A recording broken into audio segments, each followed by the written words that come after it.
Lettre aux Hébreux chapitre 10. Le Christ supprime les anciens sacrifices. La loi de Moïse ne reproduit pas exactement ce qui existe, elle est seulement l'ombre des biens qui seront donnés plus tard.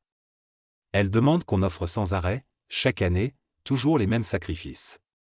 C'est pourquoi elle ne peut absolument pas rendre parfaits ceux qui s'approchent de Dieu. Sinon, ceux qui rendent ce culte à Dieu seraient lavés de leurs péchés une fois pour toutes. Ils ne se sentiraient plus du tout coupables, et on n'offrirait plus aucun sacrifice. Mais bien au contraire, ces sacrifices rappellent chaque année le souvenir des péchés, parce que le sang des taureaux et des boucs ne peut pas enlever les péchés.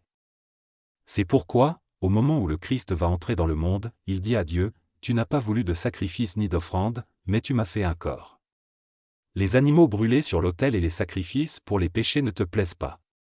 Alors je t'ai dit, « Me voici, je viens faire ce que tu veux. » C'est ce qui est écrit à mon sujet dans les livres saints.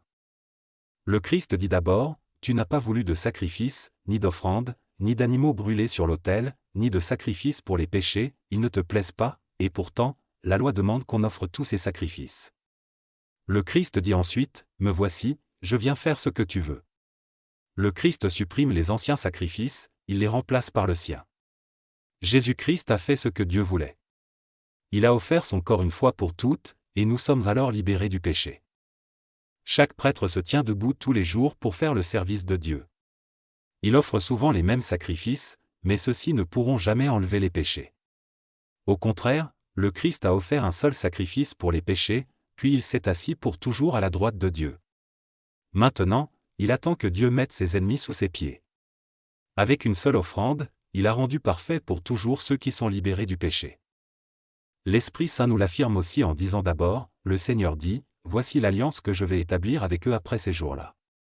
Je mettrai mes lois dans leur cœur, et je les écrirai dans leur intelligence. » Puis il ajoute, « Je ne me souviendrai plus de leurs péchés ni de leurs fautes. » Et quand les péchés sont pardonnés, on n'a plus besoin d'offrande pour les enlever.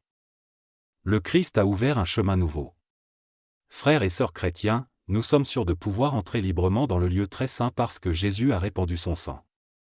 Il a ouvert pour nous un chemin nouveau et vivant à travers le rideau du temple, c'est-à-dire à travers son corps humain. Et nous avons un grand prêtre placé à la tête de la maison de Dieu. Notre cœur est nettoyé de tout ce qui le rend coupable, et notre corps a été lavé dans une eau pure. Alors approchons-nous de Dieu avec un cœur sincère et en croyant avec assurance. Affirmons ce que nous espérons sans nous décourager. Oui, Dieu a fait des promesses et il est fidèle. Prenons soin les uns des autres pour nous encourager à aimer et à faire le bien. N'abandonnons pas nos assemblées comme certains qui ont pris l'habitude de ne plus venir. Au contraire, aidons-nous davantage les uns les autres puisque, vous le voyez, le jour du Seigneur est proche. Nous avons appris à connaître la vérité. Après cela, si nous péchons exprès, aucun sacrifice ne peut plus enlever les péchés. Il n'y a plus qu'à attendre en tremblant ce qui va arriver, c'est-à-dire le jugement et un feu terrible qui brûlera les ennemis de Dieu. Quand quelqu'un n'obéit pas à la loi de Moïse, 2 ou 3 témoins doivent dire s'il est coupable. Dans ce cas, on le tue sans pitié. Celui qui méprise le Fils de Dieu méritera une punition encore plus dure, n'est-ce pas?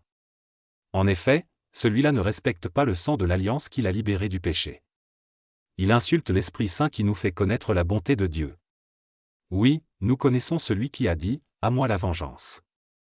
Je donnerai à chacun ce qu'il mérite. » Il a dit aussi, « Le Seigneur jugera son peuple. » C'est terrible de tomber entre les mains du Dieu vivant. Rappelez-vous ce qui s'est passé autrefois quand vous avez reçu la lumière de Dieu.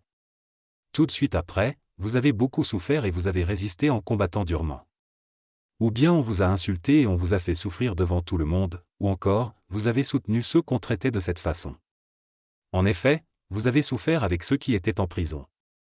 Vous avez accepté avec joie qu'on vous arrache vos biens, parce que vous le saviez, vous possédiez une richesse plus grande et qui dure toujours.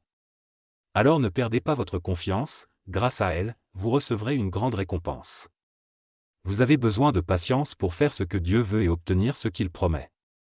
En effet, les livres saints disent, « Encore un peu de temps, très peu de temps, et celui qui vient sera là, il va venir bientôt. » Dieu dit, « Celui qui croit en moi est juste, et par là, il aura la vie. Mais s'il retourne en arrière, je ne mettrai plus ma joie en lui. » Nous ne faisons pas partie de ceux qui retournent en arrière et qui se perdent.